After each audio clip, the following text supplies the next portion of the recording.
ونصلي على رسوله الكريم اما بعد فاعوذ بالله من الشیطان الرجیم بسم اللہ الرحمن الرحیم۔ درس نمبر 94 سورہ بقرہ آیت نمبر 141 آیت نمبر 144 144۔ ترجمہ معارف القرآن۔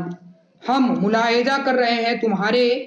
چہرے کے بار بار اٹھنے کو آسمان کی طرف، تو ضرور پھیر دیں گے ہم تم کو تمہارے پسندیدہ قبلہ کی طرف، تو اب پھیر دو اپنا رخ مسجد حرام کی طرف، اور تم لوگ جہاں کہیں ہو اپنا اپنا رخ اسی کی طرف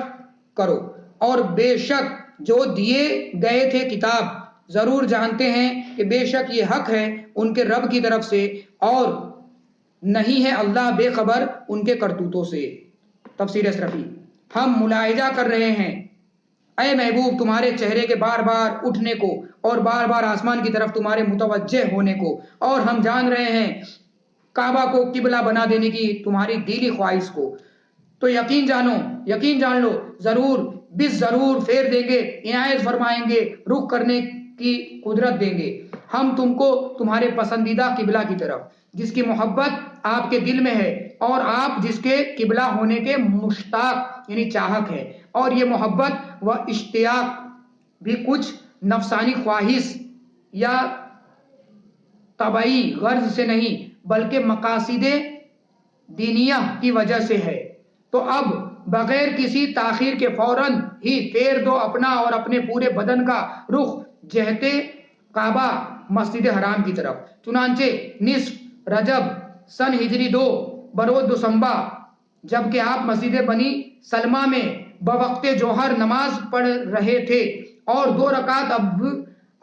رکعت ادا بھی فرما چکے تھے، تو حضرت جبرائیل علیہ السلام یہ حکم خداوندی لے کر نازل ہوئے۔ اس کو سنتے ہی آپ فوراً شخر بیت المقدس یعنی بیت المقدس کے پتھر سے پھر گئے اور میزاب کعبہ کے پرنالے کی طرف متوجہ ہو گئے، اور باقی 2 رکعت نماز جہت کعبہ کی طرف رخ کر کے ادا فرمائی۔ اس دن سے مذکورہ مسجد کا نام ہی مسجد قبلتین ہو گیا، اور سابقہ یعنی پورو آسمانی کتابوں کی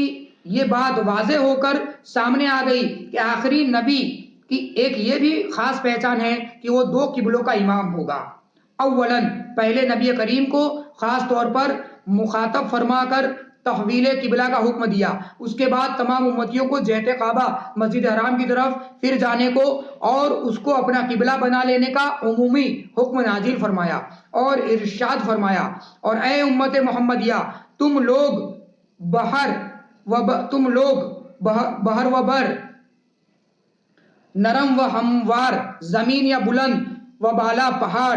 اور شرق و غرب الغرض جہاں کہیں ہو، جب نماز کا ارادہ کرو تو اپنا اور اپنے پورے بدن کا رخ اسی جہت کعبہ یعنی مسجد حرام کی طرف کرو۔ اگر اب تم ایسی جگہ ہو جہاں سے بیت اللہ کا مشاہدہ کر رہے یعنی بیت اللہ کو دیکھ رہے ہو، تو تم پر بے عینے ہی یعنی بالکل کعبہ کی طرف منہ کرنا فرض ہے، اور اگر تم ایسی جگہ نہیں ہو بلکہ دور ہو تو صرف سمت کعبہ یعنی کعبہ کی دشا ہی طرف رخ کر لینا فرض ہوگا۔ المختصر کعبہ اہل مسجد حرام کو مسجد حرام والوں کا قبلہ ہے، مسجد حرام مکہ کا قبلہ ہے، مکہ حرم کا قبلہ ہے، اور حرم ساری دنیا کا قبلہ ہے، کیونکہ حالت نماز میں جہت کعبہ کی طرف رخ ہو جانا مذکور بالا یعنی اوپروکت تمام صورتوں میں حاصل ہے۔ جہاں کہیں ہو فرما کر واضح کر دیا کہ یہ صرف مدینے والوں ہی کا قبلہ نہیں بلکہ بیت المقدس والوں کا بھی ہے، اور بے شک جو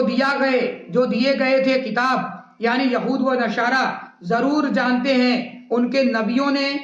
ان کو بخوبی طور پر آگاہ فرما دیا ہے کہ بے شک یہ تحویل یا کعبہ کی طرف متوجہ ہونا حق ہے ان کے رب کے طرف سے، کیونکہ وہ توریت میں پڑھ چکے ہیں کہ پیغمبر آخری زمانے کے پیغمبر 2 قبلوں کی طرف نماز ادا فرمائیں گے، اور آخری قبلہ کعبہ ہوگا، اور انہیں یہ بھی معلوم ہے کہ حضرت صلی اللہ علیہ وسلم ہی وہی آخری نبی ہیں، ان کی کتابوں میں جن کی بشارت خوشخبری ہے، جو باطل کا حکم نہیں دے سکتے، اور نہیں ہے اللہ تعالیٰ بے خبر ان یہودیوں کے انکار قبلہ جیسے نالائکی والے افعال اور کرتوتوں سے، جو ان کو اللہ کی گرفت یعنی پکڑ سے بے خوف نہیں ہو جانا چاہیے۔ یوں ہی اے ایمان والو، اللہ تعالیٰ تمہارے اعمال صالحہ اور جذبات اطاعت سے رسول سے بھی بے خبر نہیں کہ تم میں سے جو نماز میں رسول کریم کے ساتھ تھے، انہوں نے تو آپ صلی اللہ علیہ وسلم کے ساتھ ہی تحویل قبلہ کر لیا، لیکن تمہارے سوا جو دوسرے لوگ کسی دوسری مسجد میں نماز پڑھ رہے تھے، تو جیسے ہی ان کو خبر ملی کہ رسول کریم نے قبلہ بدل دیا ہے اور بیت المقدس کی طرف سے رخ پھیر کر کعبہ کی طرف کر لیا، تو ان لوگوں نے بھی کسی پس و پیش ہچکچاہٹ کے بغیر ہی اپنا چہرہ بیت المقدس سے پھیر کر کعبہ کی طرف کر لیا۔ یہ بھی نہ سوچا کہ اپنے اس عمل سے پہلے نبی کریم صلی اللہ علیہ وسلم سے تحقیق حال یعنی پوچھ تاچھ تو کر لیں۔ صرف ایک انسان کی خبر کی بنیاد پر ان سب پر واجب نہیں تھا کہ وہ ایسا کرتے، مگر ان کے عذب اطاعت رسول نے گوارا نہیں کیا کہ چوں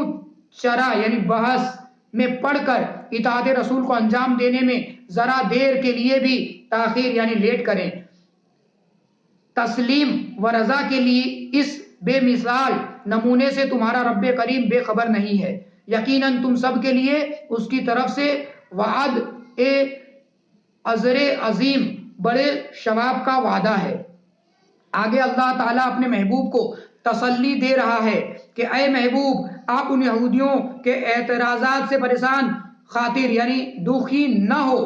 وہ جو کچھ بھی کر رہے ہیں ضد اور ہٹ درمی میں کر رہے ہیں، حالانکہ انہیں خوب معلوم ہے کہ آپ حق پر ہیں۔ جو جان بوجھ کر کسی چیز کا انکار کرے، کوئی دلیل اس کے مطمئن نہیں کر سکتی،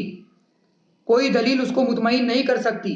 کوئی طے ہی کر لے کہ میں سمجھوں گا ہی نہیں، تو پھر کوئی اسے کیسے سمجھا سکتا ہے۔ صلو علی الحبیب صلی اللہ تعالی علی محمد صلی اللہ علیہ